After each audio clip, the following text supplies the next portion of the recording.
(1월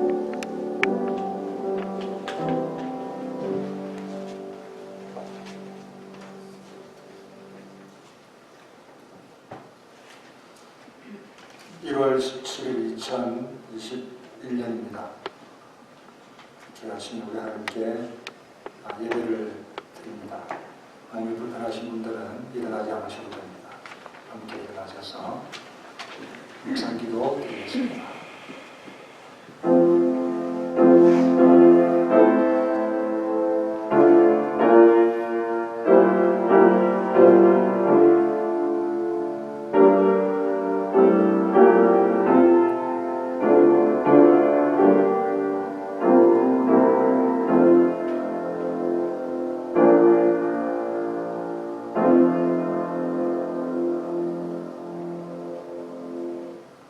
왕이신 나의 하나님이여, 내가 주를 높이고 영원히 주의 이름을 송축하리이다.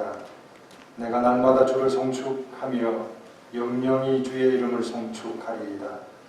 여호와는 광대하시니 크게 찬양할 것이라. 그의 광대하심을 측량치 못하리로다.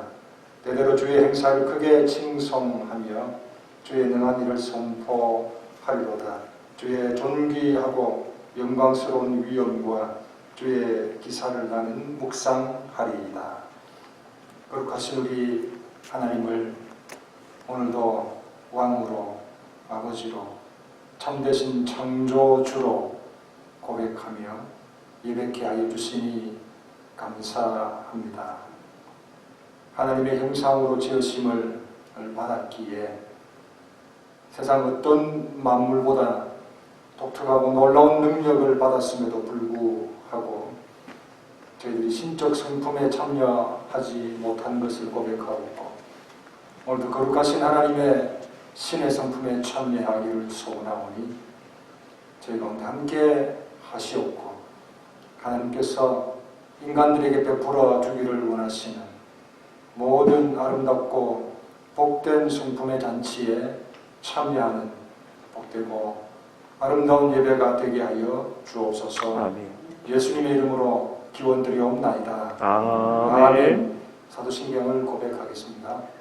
전능하사 천지를 만드신 하나님 아버지를 내가 믿사오며 그 외아들 우리 주 예수 그리스도를 믿사오니 이는 성령으로 잉태하사 동정녀 마리아에게 나시고 본디오 빌라도에게 고난을 받으사 십자가에 못 박혀 죽으시고 장사한 지 사흘 만에 죽은 자 가운데서 다시 살아나시며 하늘에 오르사 전능하신 하나님 우편에 앉아 계시다가 저리로서 산자와 죽은 자를 심판하러 오시리라. 성령을 믿사오며 거룩한 공회와 성도가 서로 교통하는 것과 죄를 사하여 주시는 것과 몸이 다시 사는 것과 영원히 사는 것을 믿사옵나이다. 아멘. 앉으셔서 83장 찬송하겠습니다.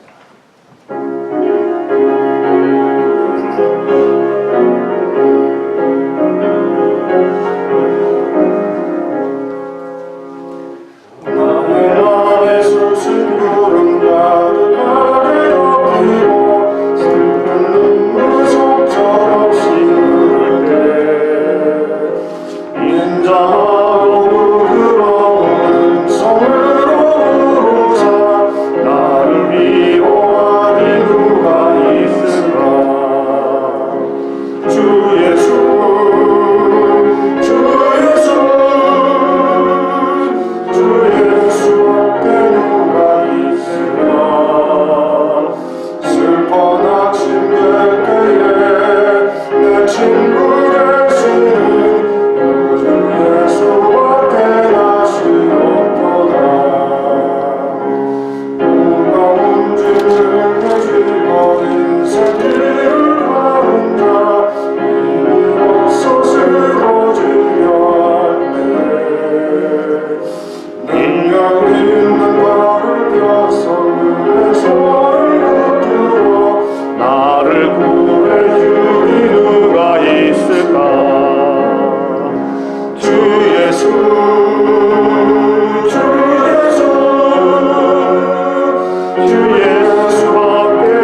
교동문 제3문 시편 4편의 말씀입니다.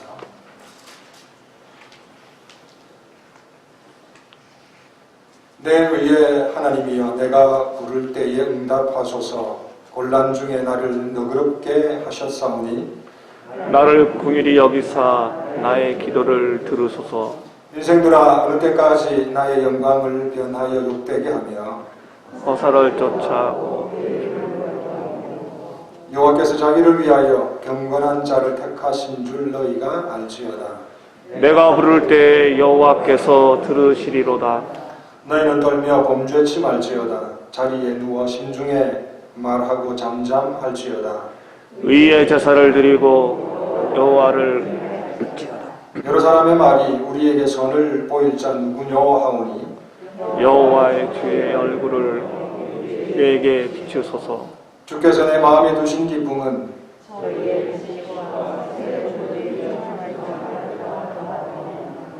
내가 평안히 눕고 자기도 하리니 나를 안전히 거하게 하시는 이는 오직 여호와시니.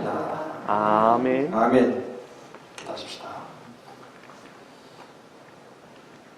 천지 만물이 우연히 어떤 폭발로 인해서 생겨난 것이 아니라 인격적 존재가 계셔서 그분이 계획과 뜻을 가지고 만드셨다고 하는 이 창조의 분명한 사실과 원리를 오늘도 믿사옵고 고백하며 그 창조주께서 우리의 예배도 만드신 줄로 믿습니다.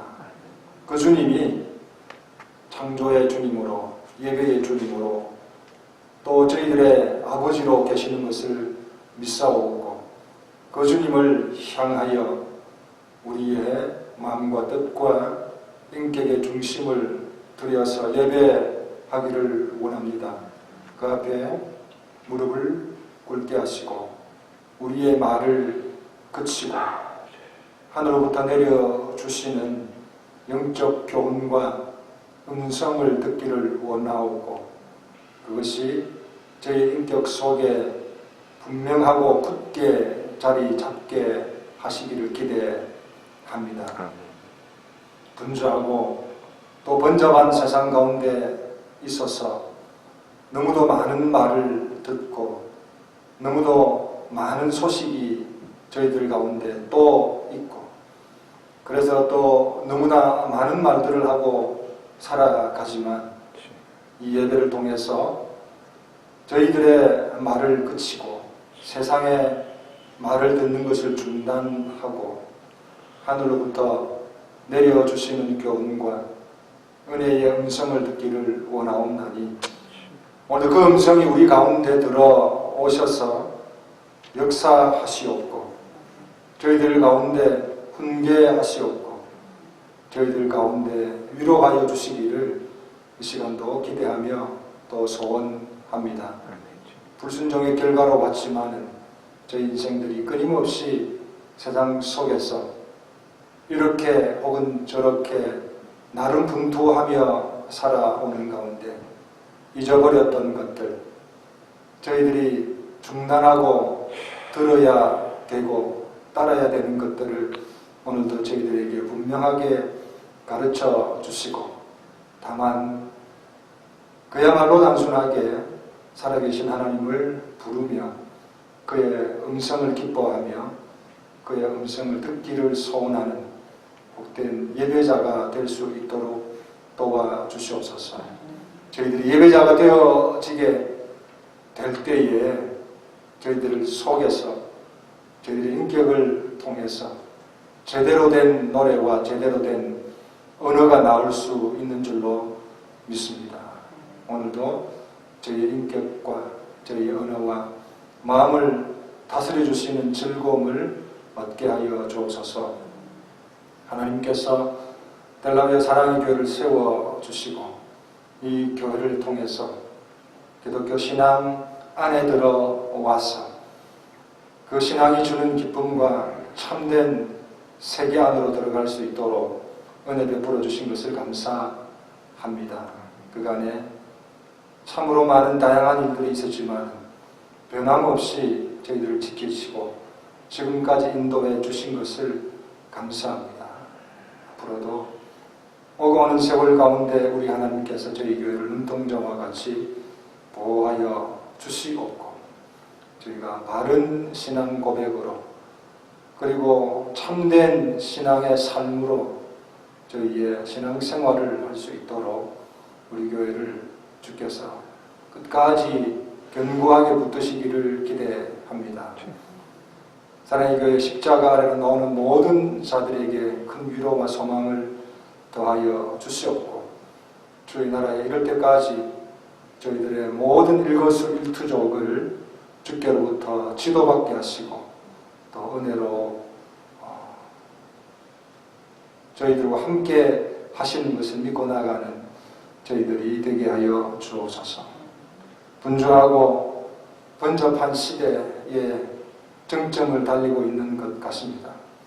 이러한 데라도 변함없이 저희들을 지키시고 간섭하시는 것을 믿고 확신하는 저희들이 되게 하여 주옵소서. 특별히 기다옵기는 코로나의 폭증으로 인해서 선교지의 어려움이 더욱 가중되고 있다고 하는 소식을 저희들이 봤습니다. 특별히 페루와 또 아마존 지역의 삼국경 신학교와 또 나바고 지역에 있는 우리 네이티브 아메리칸들의 여러 가지 형편들 가운데서 위기감을 느끼고 또 고조되는 어려움들을 소식으로 듣게 됩니다. 주의 긍휼하심과 자비하심을 입혀 주셔서 열악한 의료시설과 또한 열악한 의료 인력 때문에 고통 겪고 있는 저들에게 하나님의 불쌍히 여기시는 은혜를 다시 한번 허락하여 주시옵소서. 산호사 한인 장로교회의 최영식 장로님을 주께서 긍휼히 여겨 주시옵소서. 코로나로 인해서 응급실에서 위기 가운데 지금 총각을 다투고 있다고 하오니 우리 하나님 아버지, 비록 저희도 같은 교회에서 신앙생활을 하지는 아니하지만 주의 보편적 교회의 한 일원인 줄로 믿습니다. 장로님의 위급하고 또 다급한 기도의 모든 소원들을 주께서 들응답하여 주시기를 원합니다. 우리 가운데에도 질병의 어려움을 위하여서 기도하고 있는 우리 박숙기 권사님과 성윤길 집사님, 그리고 그 외에도 주의 긍휼과 자비를 구하는 모든 기도에 주님 응답하여 주시옵시고 오늘도 가난한 심령으로 주를 부르짖사오니 저희 모든 기도 제목들마다 주께서 응답하여 주옵소서. 우리의 자녀들과 사업들과 일터를 주께서 안보하여 주시고 우리의 차세대들을 주께서 지켜 주셔서 믿음으로 잘 무장하게 하시며 이 세상과 교회에 큰 덕을 끼치며 참된 신앙인으로서의 삶을 위하여서 잘 교육받고 잘 일어나는 복된 우리 자녀들이 될 수 있도록 주여 권고하여 주시옵소서. 우리 하나님 아버지 2021년을 주신 것을 감사합니다. 주께서 분명히 저희들에게 이겨낼 수 있는 힘을 주신 줄로 믿사오니 잘 이겨내게 하시고 끝까지 이겨내게 하시고 영교 힘을 더하여 주옵소서. 오늘도 말씀 가운데 주님 저희들과 함께하여 주시고 훈계하여 주옵소서. 이 예배를 주와 함께 동행하는 복된 아름다운 경험이 되게 하여 주옵소서. 예수님 이름으로 기도드리옵나이다. 아멘. 아멘.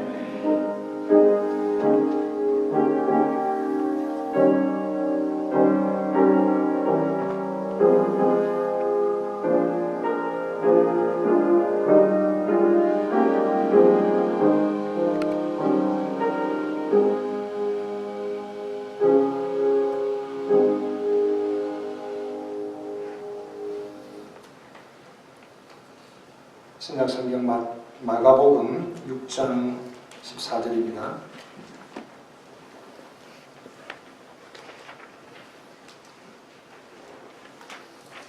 마가복음 6장 14절부터 29절까지 말씀 보겠습니다.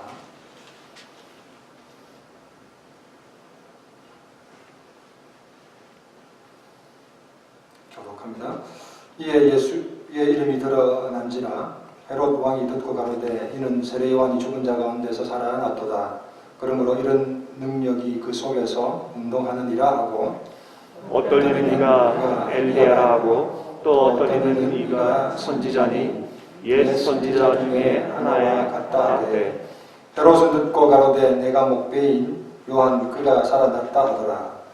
전에 헤롯이 자기가 동생 빌립의 아내 헤로디아에게 장가든 고로 이 여자를 위하여 사람을 보내어 요한을 잡아 옥에 가두었으니 이는 요한이 헤롯에게 말하되 동생의 아내를 취한 것이 옳지 않다 하였습니다.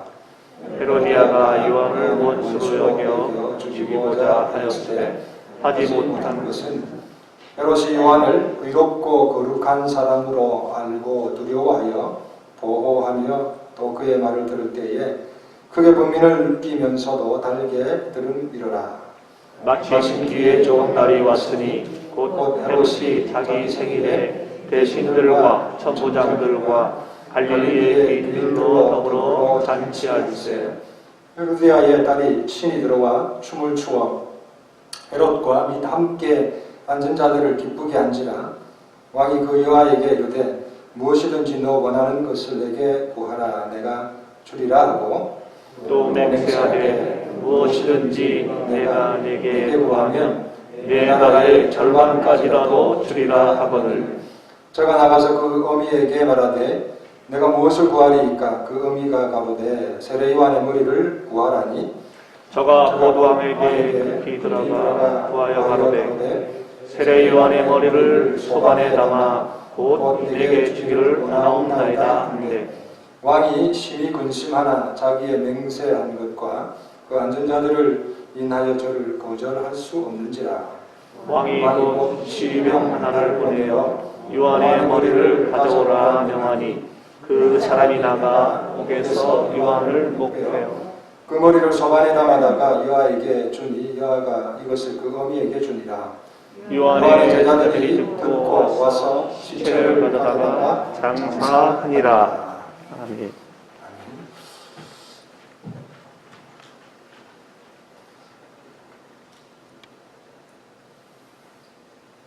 역시 델라웨어는 따뜻해서 좋습니다.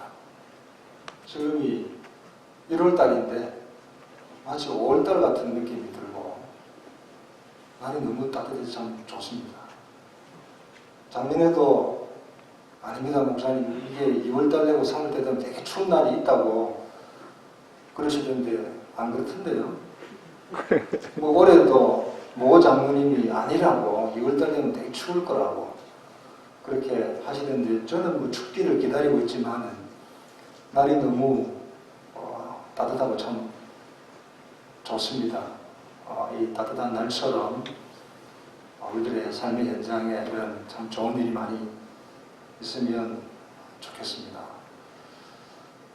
꽤 시간이 많이 지났는데요. 10몇 년 전에 제가 이메일로 아침 편지라고 하는 그런 메일을 받은 적이 있습니다. 이 아침 편지의 수신자가 제가 그때 기억에 한 2만 명 정도 주로 목사 장로들을 대상으로 하는 것이었는데 거기 매주 1개 내지 2개 정도를 매주 보내는데 상당히 인기가 있었던 것 같습니다. 저는 뭐 보내달라고 하지는 않았는데 이게 왔더라고요. 제가 어느 날 메일을 보고 이게 무슨 내용인가 해서 보니까 뭐 신앙에 관한 이야기지요.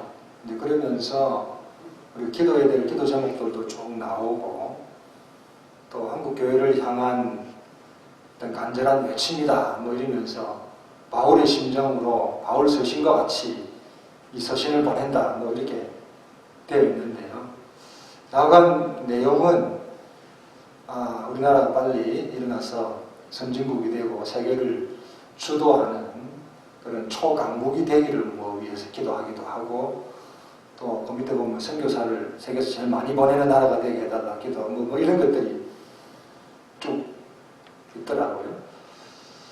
이 편지를 보낸 분은 자기의 젊은 시절에 서울의 청계천이라고 하는 곳에서 빈민 선교를 하면서 이후에 엄청나게 유명해졌고, 한국의 그 어떤 목사님보다도 유명한 분이 되셨고, 그분이 1984년도에 쓴 그의 책은 2006년도에 그 100쇄를 기념했더라고요.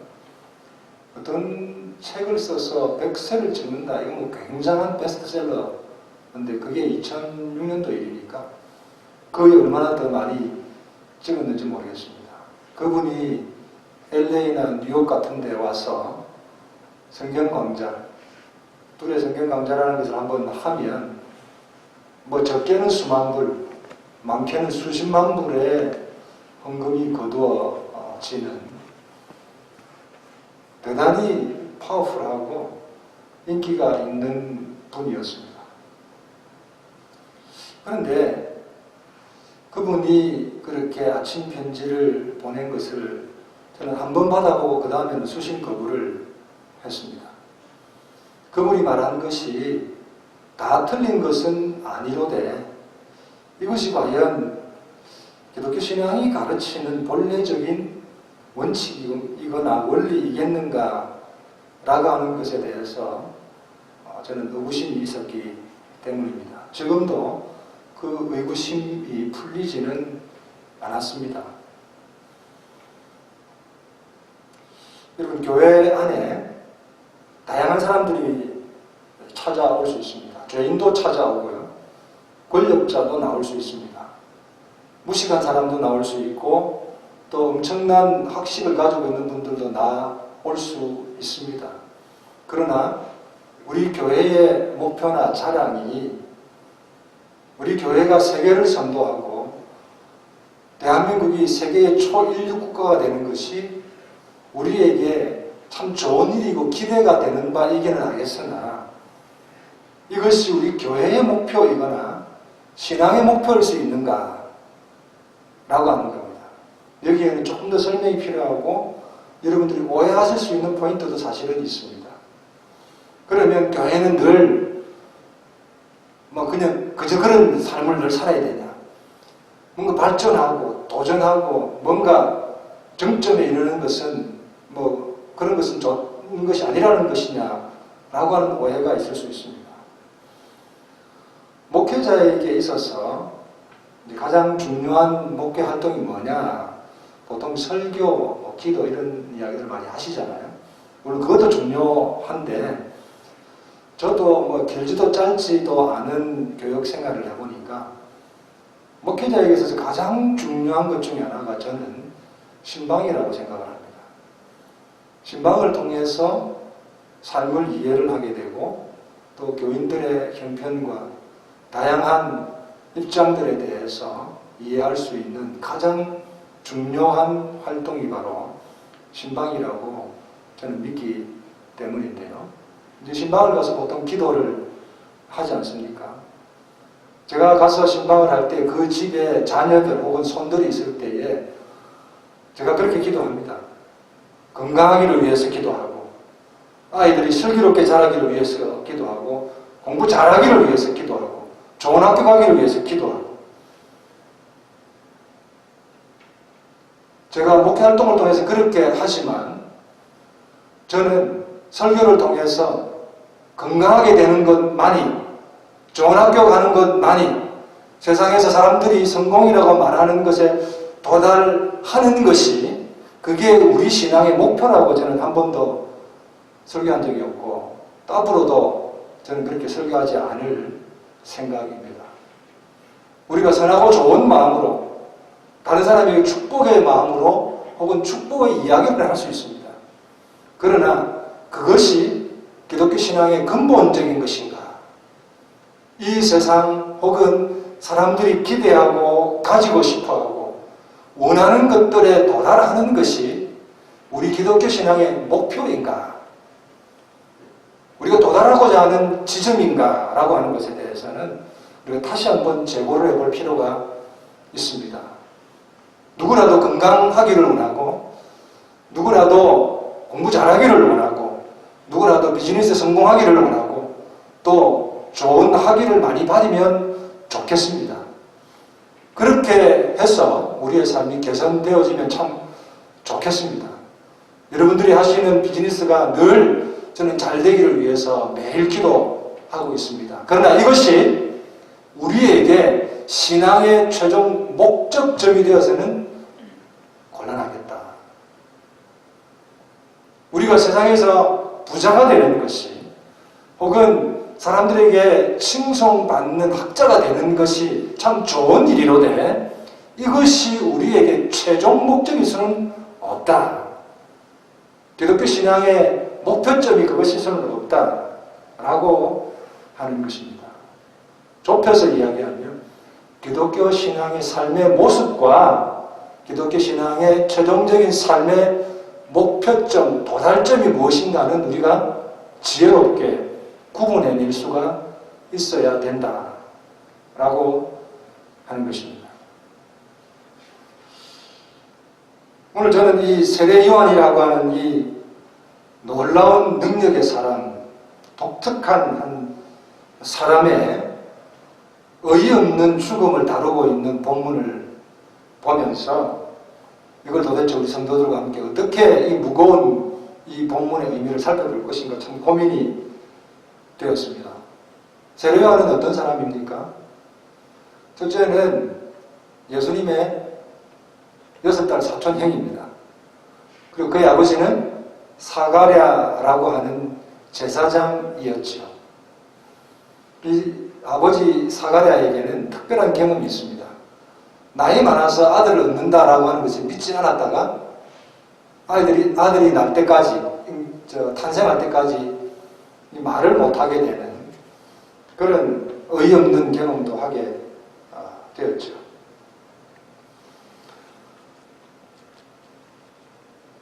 이 세례요한은 특이하게도 아버지가 제사장이었음에도 불구하고 성전이 그의 집이 아니었습니다. 나중 나이가 들었을 때는 그의 거처가 어디였는가? 빈들, 즉 광야였다 라는 것이고 그가 성전을 떠났고 제사장으로서의 기득권을 떠났고 누구나가 되고 싶어하고 가지고 싶어하고 머물기를 원하는 것을 다 버렸음에도 불구하고 그에게는 엄청난 민중들의 지지가 있었다. 최고의 영적 지도자였다 라는 것이고 마태복음을 보니까 마태복음과 누가복음은 다르게 이렇게 평가를 합니다. 여자가 낳은 자 중에 가장 큰 자다 라고 하는 놀라운 평가를 받았습니다. 마지막으로 또 이 헤롯은 짧은 인생을 살면서도 심지어 많은 민중들에게 엄청난 지지도 받았지만 왕에게도 당시의 왕이었던 헤롯에게도 상당한 영향을 미쳤고 마치 왕궁 혹은 왕정 설교자와 같은 그런 영향력을 가지고 있었다라는 것을 우리가 쉽게 알 수가 있습니다. 제사장의 아들로서 가장 대표적인 기득권을 가지고 성공한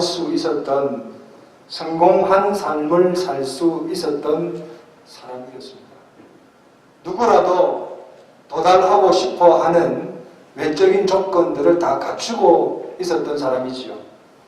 그럼에도 불구하고 그에게는 역경을 이겨낸 스토리 같은 것도 있었음에도 불구하고 그는 그의 거처를 광야로 삼았다. 대단히 특별하고 굉장히 궁금증을 우리에게 자아냅니다. 광야는 어떤 곳입니까? 광야는 무언가를 심고 거두는 곳이 아닙니다. 소위 상식이나 보편적 인식이 통하지 않는 것이지요. 무언가를 심으면 거두어야 됩니다. 그러나 광야에는 무언가를 심고 거두는 것이 아닙니다. 그래서 생산물이라고 하는 것이 전혀 없지요. 그래서 사람이 살지 않는 겁니다. 그리고 살 수 없는 것이지요.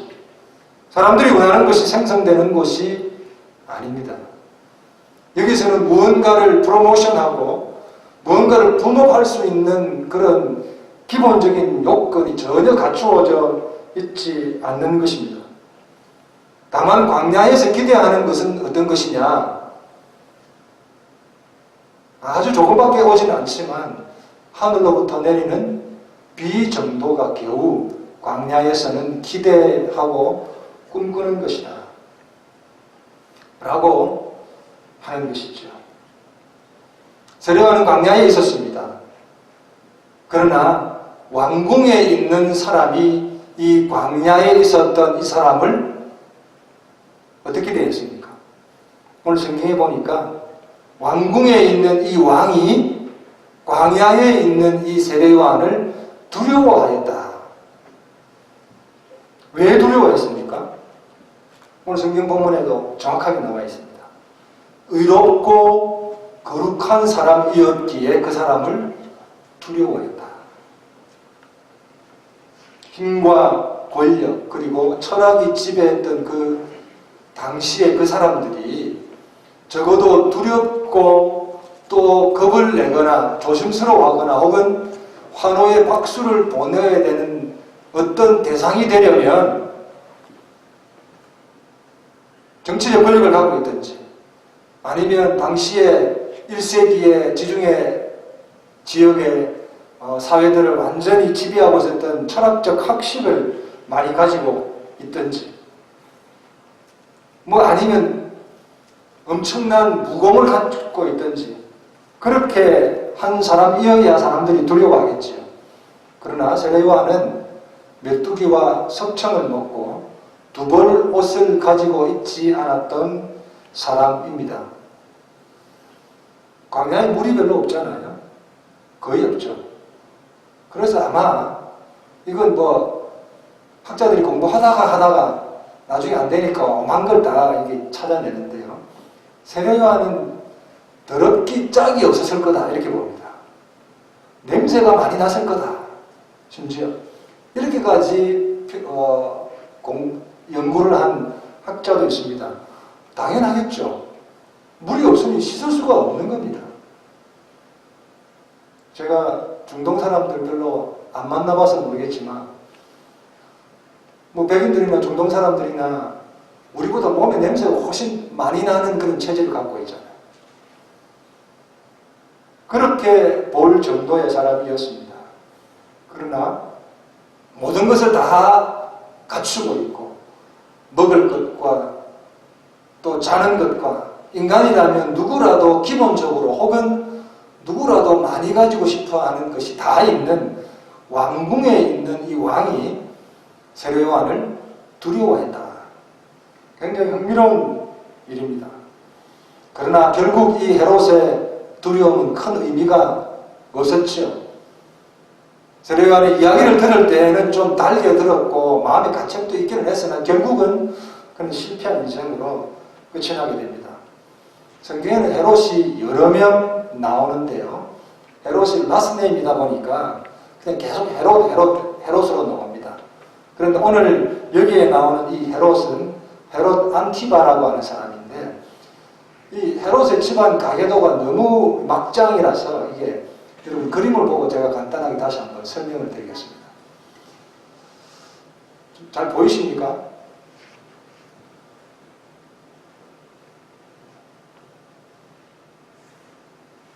여기 두 번째 보면 헤롯 대왕이 있습니다. 우리가 흔히 잘 알고 있는 소위 헤롯 예수님이 나셨을 때 예수님의 탄생 소식을 듣고 광분했던 사람이 헤롯 대왕인데요. 헤롯 대왕에게는 10명의 아내가 있었습니다.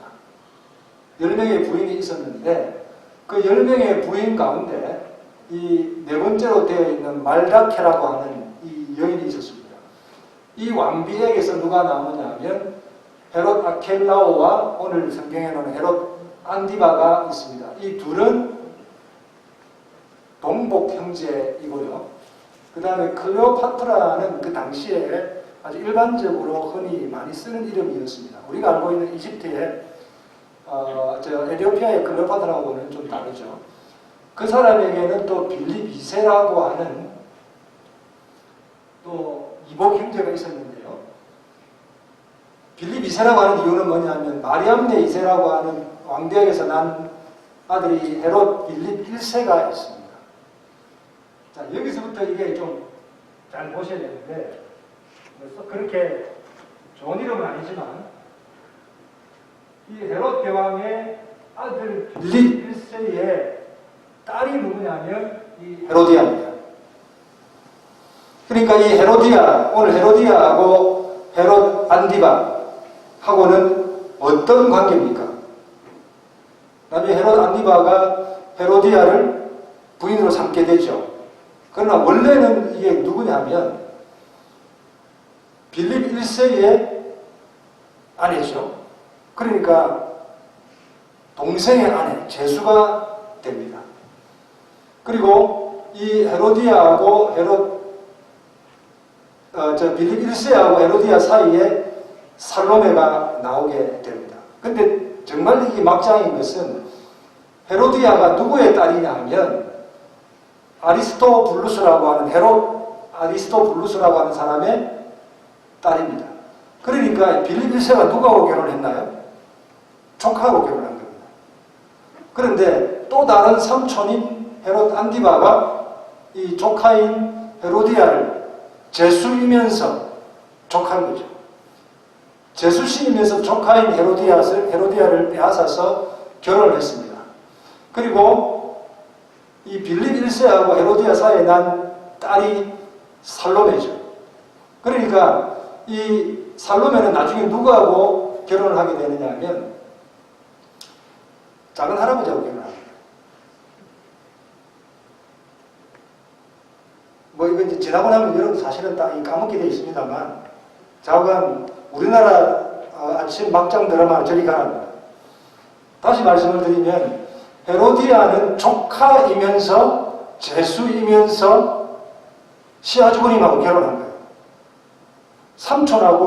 삼촌이면서 시아주버님하고 결혼을 한 거고 나중에 그 사이에서 난 살로메라고 하는 이 딸은 할아버지인 빌립 2세, 헤롯 빌립 2세하고 또 결혼을 나중에 하게 됩니다. 이건 막장으로 막 가게 되는 거죠. 제가 이걸 설명드리는 거는 성경에 헤롯이 너무 많이 자주 나오니까 헷갈려서 좀 혼란을 겪을 수 있습니다. 그래서 제가 설명을 드린 거고요. 당시에는 왕권 때문에 근친 결혼하는 것이 일반적인 그런 풍습이기도 했습니다. 우리가 잘 알고 있는 네로 대왕 같은 경우에도 자기의 여동생 3명하고 다 결혼을 했죠.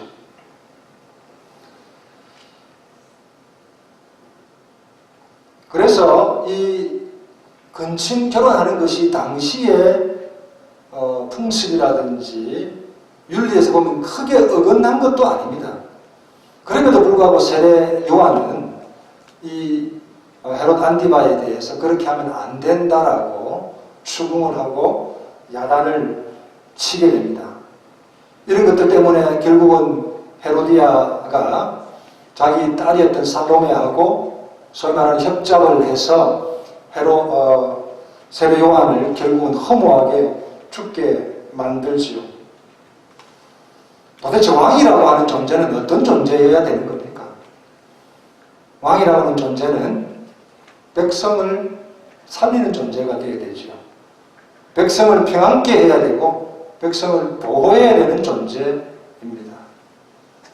그런 존재임에도 불구하고 참된 왕이 아닌 가짜 왕이었던 이들, 세상에서는 왕이라고 말하는 이 가짜 왕은 사람을 죽이는 데 혈안이 되어 있는 것을 볼 수가 있습니다. 세례 요한의 최후는 참으로 허망해 보입니다. 그가 그토록 엄청난 지지를 받고 놀라운 평가를 받았음에도 불구하고 세례 요한은 너무나 허무하게 그의 최후를 맞이하게 됩니다. 세례요한이 죽고 난 다음에 겨우 해봐야 요한의 제자들이 세례요한을 장사 지내었더라. 그리고는 아무것도 없습니다.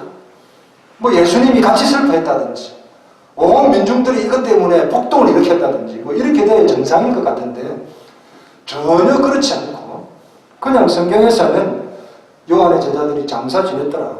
아무 일도 없었다는 듯이 30절에 가보게 되면 사도들이 예수께 모여. 이 사도들 중에서는 세례요한의 제자들이 여러 명 있었습니다.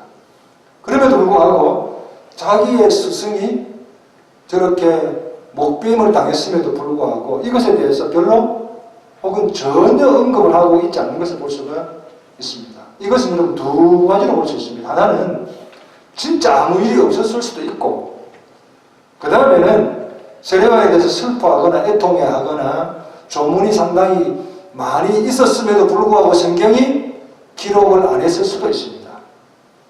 그러나 최종적인 결론은 뭐냐? 하나죠. 성경은 세례요한이 죽을 때에 혹은 죽고 난 다음에 어떤 대우를 받았느냐, 사람들에게 어떤 영향을 주었는가에 대해서 성경은 별로 관심이 없다. 다음 주에 설교를 하겠습니다만은 성경의 관심은 뭐냐 하면 빈들에 살았던 세례요한, 그는 죽지 않았다는 것을 말하고자 하는 겁니다. 빈들에서 시작되었던 왕을 두렵게 하고 왕궁에 사는 사람들에게 두려움을 주고 광야에서 시작되었던 의롭고 거룩한 일이 예수 그리스도의 오병이어를 통해서 완성이 되어지도록 하는 그 일을 위해서 세례요한은 존재했다라고 하는 겁니다. 그런 의미에서 보면 세례요한은 죽었지만 사실은 죽지 않았다. 오늘 본문 14절에도 나와 있지요. 세례요한이 죽은 자 가운데서 어떻게 했다고요? 살아났도다. 세례요한은 분명히 죽었음에도 불구하고 비참하게 죽었음에도 불구하고 한 음란한 모녀의 계략에 빠져서 죽었음에도 불구하고 죽었다라고 말하지 않습니다. 살아났다 라고 말하는 것이죠. 세례요한이 왕궁에 있었다면 그가 권력자의 자리에 있고 왕을 좌지우지할 수 있는 제사장 그룹에 있었다면 그가 엄청난 학식을 가지고 왕립학교의 총장 혹은 교수였다면 그가 그들 가운데 살아났겠습니까? 그렇지 않았겠지요. 그는 빈들에 있었기 때문에 빈들에서 시작된 생명의 시작을 세례요한이 감당했기 때문에 세례요한은 지금도 사실은 살아있다라고 말할 수가 있는 겁니다. 존경하는 성도 여러분, 기독교 신앙은 우리가 세상이 원하고 세상이 가지고 싶어하는 것을 얼마나 많이 가지고 있느냐라고 하는 것으로 성공 실패를 결코 가늠하지 않습니다. 얼마나 많은 학식을 가지고 있느냐, 얼마나 큰 집에 살고 있느냐, 그가 국회의원이 되고 대통령이 되고 세계를 놀라게 하는 기업인이 되어서 하나님께 영광이 되었다라고 말하는 것은 성경에 전혀 근거가 없다는 겁니다. 물론 그런 이들이 하나님께 영광을 돌려드리는 삶을 얼마든지 살 수 있습니다. 그러나 그렇게 했다고 해서 하나님께 영광을 돌려드리는 것이 아니다 라고 하는 겁니다. 빈들의 삶을 살았지만 진짜 왕과 같은 삶을 살아가는 것, 죽음 이후에 삶을 살아가는 것, 이것이 바로 기독교 신앙이 가지고자 하는, 성도와 교회가 가지고자 하는 사실은 꿈입니다. 너무 커 보입니까? 좁혀서 이야기한다면 우리는 적어도 이 땅에서의 삶을 마감하는 그날까지 희생과 겸손, 이웃을 사랑하고 환대하고 다른 이들에 대해서 존중을 표하는 친절의 삶을 살아가는 것, 이것이 바로 죽음 이후의 삶이 있다고 하는 것을 믿고 살아가는 자들입니다. 우리는 죽음으로 우리의 모든 것이 끝났다고 믿지 않습니다. 죽음 이후에 오히려 삶이 있고 죽음 이후에 있는 그 삶이 오늘 우리가 살아가고 있는 삶의 현장을 지배하고 영향을 미치고 이끌어간다라고 하는 것을 믿는 것이죠. 우리는 왕궁이 우리를 끌어간다라고 믿지 않습니다.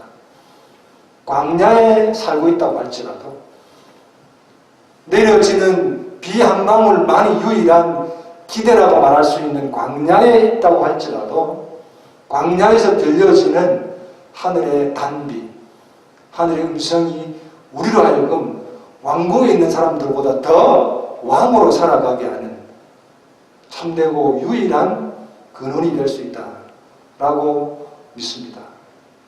세상이 가지고 있는 것을 가지고 있지 못하다고 해서 우리는 결코 실패하거나 혹은 좌절하거나 그런 것이 아니다 라고 하는 것입니다. 정리합니다.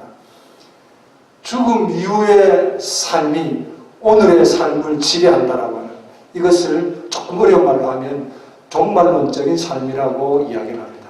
종말론적인 삶이라고 하는 것은 이제 세상 끝이 다 됐으니까 종말이 다 됐으니까 마음대로 살아가자. 이건 종말론적인 삶이 아닙니다. 죽음 이후의 삶이 있기 때문에 그 죽음 이후의 삶이 오늘 우리의 삶을 지배하고 그것 때문에 오늘 우리의 삶을 든든히 혹은 승리하는 삶으로 이끌려져 가겠다라고 하는 것. 이것을 믿는 것을 종말론적인 삶이라고 말합니다. 죽음 이후에 삶이 있다고 믿으시는 존경하는 성도 여러분, 그 죽음 이후의 삶이 오늘 우리를 이끌고 우리의 삶을 이끌고 우리의 인격을 이끌고 우리의 기대와 소원을 이끌고 가실 수 있도록 오늘도 광야에서 우리를 부르시는 주님의 손짓을 다시 한번 볼 수 있기를 기대합니다. 광야에서 일어나는 아름다운 천국 잔치를 우리 다음 주 다시 한번 보게 될 것입니다. 주의 음성 그리고 세례 요한이 살아갔던 그 길을 통해서 주어지는 아름다운 기독교 신앙의 손짓을 우리 모두 확인하고 또 기뻐하는 그런 저와 여러분들 되시기를 주님의 이름으로 축복합니다. 아멘. 228장 찬송하겠습니다.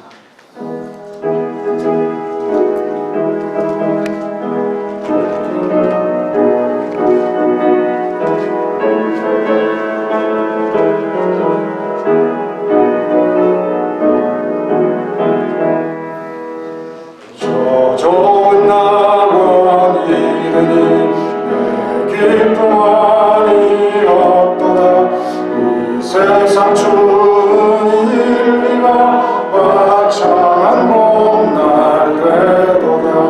영화롭다 나와이여 이 자리에서 오니 먼 바다 건너 있는지 주 예비하신 곳에서 그 화려하게 진 곳 영원한 내 집이로다. 이곳과 저곳 멀지 않다. 주 예수 건너오셔서 내 손을 잡고 가는 것 내 평생 소원이로다. 영화롭다 나원이여 이 자리에서 보니 먼 바다 있는 집 주 예비하신 곳에서 그 화려하게 진 것 영원한 내 집이로다. 저 묘한 화초 향기는 바람에 불려오는데 생명수가 멸종을 늘 사시 정청하도다. 영화롭다 나와이여 이 자리에서 보니 먼 바다 건너 있는 집 주 예비하신 곳에서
감사합니다. 믿음과 지혜와 총명을 주옵소서.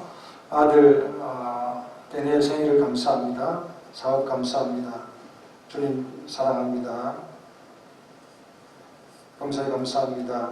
사업 감사합니다. 성진이의 생일을 감사합니다. 헌금할 수 있는 믿음을 주신 것을 감사합니다. 검사에 감사합니다. 검사에 감사합니다. 예배 드릴 수 있게 된 것을 감사합니다. 자비하신 우리 하나님 아버지, 우리에게 주어진 모든 것이 하늘로부터 온 것임을 고백하는 믿음의 고백이 있게 하여 주셔서 헌금할 수 있는 믿음 주신 것을 감사하며 하나님 앞에 헌금을 드립니다. 주님 받으시옵고 그 믿음이 더욱 깊어지게 하시고 우리가 물질에 소유되지 아니하며 저희들이 물질을 소유할 수 있는 그런 믿음을 더하여 주시옵소서. 아들의 생일을 감사해서 감사 헌금을 드립니다. 주여, 저희에게 주신 은혜의 선물인 우리의 자녀들을 잘 양육하고 훈계하여서 하나님 기뻐하시는 복된 자녀들로 잘 자랄 수 있도록 은혜를 더하시고 이 자녀들이 건강하게 그리고 이 사회가 필요로 하며 이웃들에게 덕이 되는 복된 인물들로 잘 자랄 수 있도록 은혜를 덧입혀 주옵소서. 사업 허락해 주신 것을 감사합니다. 저희의 사업터에서 일어나는 모든 일들을 통해서 하나님과 이웃에게 기쁨과 덕이 되게 하여 주시옵소서. 주님의 은혜를 감사하며 주님을 사랑할 마음 주신 것을 감사합니다. 더욱 뜨겁게 더욱 깊이 주님을 사랑하게 하여 주시옵소서. 믿음과 지혜와 총명을 우리의 자녀들에게 주시기를 기대하며 또 소원합니다.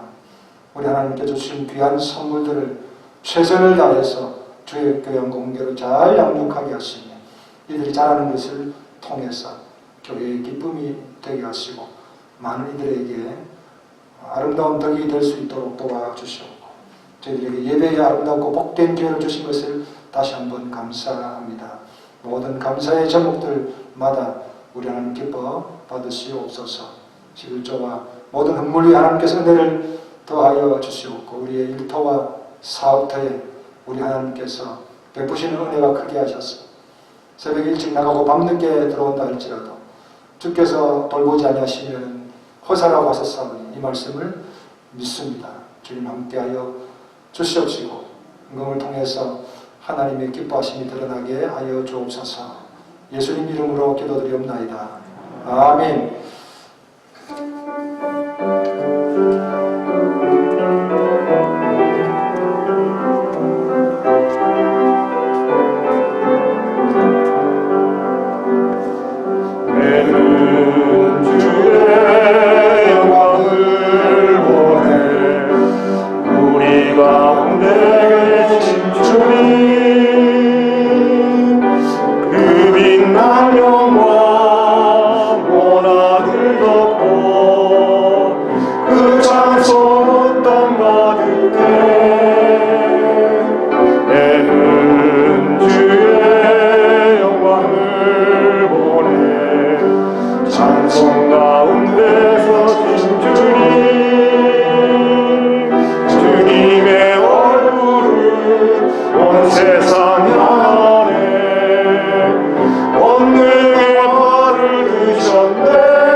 하늘로부터 오는 복을 구합니다. 주 예수 그리스도의 은혜와 우리 하나님 아버지의 사랑과 성령님의 교통하심이 죽음 이후의 삶이 오늘 우리의 삶의 현장을 이끌고 간다고 하는 명백한 사실을 믿고 고백하는 모든 성도들 머리 위에 그의 자녀들과 일터와 사업터 위에 함께 동력하며 이 원리를 선포하는 모든 선교사님들의 선교 사역과 원주민 형제 자매들 머리 위에 이제로부터 영원토록 함께 하실지어다. 아멘. 아멘.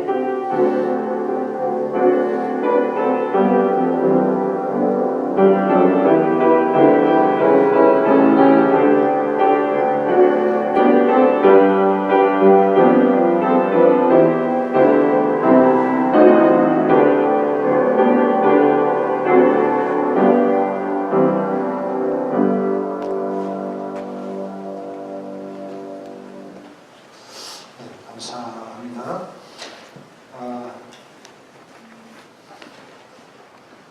마스크를 끼고 찬송을 부르니까 뭐라 그러지? 수증기가 아니고 이름이 뭡니까? 예, 뭐 영어도 안 되고 한국말도 안 되고 이게 자꾸 이게 안경에 휩쓸려가지고 좀 그렇네요. 하여튼 이번 주에 우리가 주문한 가림막이 생각보다 뭐 요즘도 계속 그렇게 수요가 많은가 봅니다.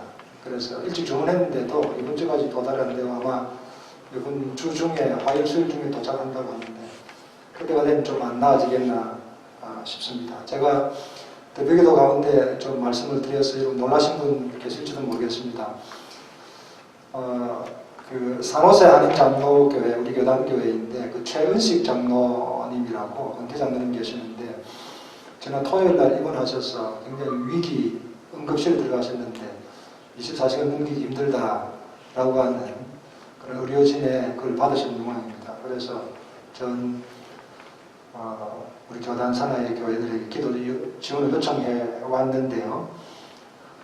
우리는 이제 개별 교회의 교인이기도 하지만 우리는 보편 교회의 일원이기도 합니다. 지리적으로 떨어져 있어서 그렇지 산호세 한인장로교회와 우리 교회가 무관하지 않다라는 것을 말씀을 드리면서 수요일 날 제가 지금 계획주의 교회 직분론하고 있는데요.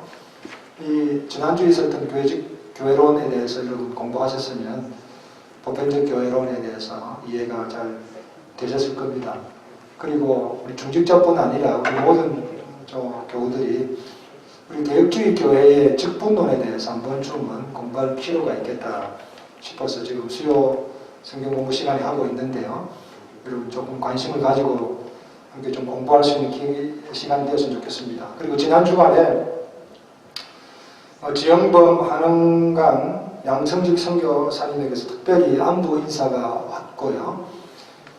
우리 그 델라위 사랑에게 모든 교우들에게 감사와 또 안부 인사를 전한다고 특별히 그런 인사 말씀이 있어서 여러분들에게 전합니다. 특히 이제 한흥강 선교사님 같은 경우는 뭐 지난번에 한번 나가셔서 한 달 넘게 있다가 들어오시는 바람에 연락이 제대로 안 되는 부분도 있었는데 야간 여러분들의 기도와 지원에 대단히 감사드리면서 올 한 해도 건강하시고 은혜 가운데 충만하시라고 특별히 안부 인사를 전해왔다는 말씀을 드립니다. 그리고 주소와 전화번호 지난주에 나눠드린 건데 혹시 오자가 있거나 틀린 것 있으면 빨리 말씀해 주셔서 좀 고치도록 그렇게 하겠습니다. 1년 1독 성경도 여러분 좀 참조해 주시기를 바라고요. 1년 1독 한번 목표해 보겠습니다. 뭐 유치하다 생각하지 마시고 뭐 연말에는 한번 좀 조그마한 상품이라도 한번 준비해 보겠습니다. 그냥 있는 거는 뭐 하나 있으면 또 기분 좋잖아요. 기대해 주시기를 바라고 우리 1월 30일 오후 5시에 본교당에서 우리 이현기 왕수정 결혼식 있습니다. 지금 이제 인원 제한 뭐 이런 것들이 복잡하게 있어서 제가 나중에 구역장 권사님들한테 부탁을 하려고 하는데 이런 조절도 좀 돼야 되고 이런 부분이 있습니다. 그래서 들어오는 인원이 혹시 제한될 수도 있고 뭐 이런 일이 있을 수도 있는데 이런 부분에 대해서 여러분들이 너그러운 마음으로 널리 양해해 주시기를 주례자로서 여러분에게 부탁을 드립니다. 여러분 많이 축복해 주시고 격려해 주셔서 아름다운 은혜의 가정이 탄생할 수 있도록 여러분 축복해 주시기를 바랍니다. 여러분 대단히 고맙습니다. 한 주간 또 평안하시기 바랍니다.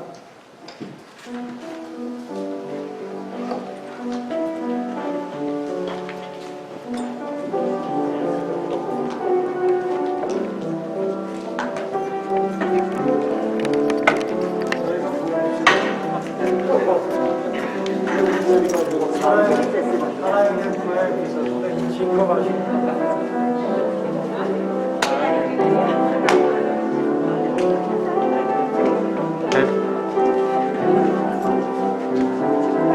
나는 계속 그런 거예요.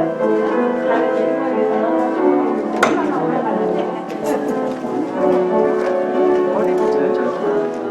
머리가 이제 길어서 잘라야 돼. 사장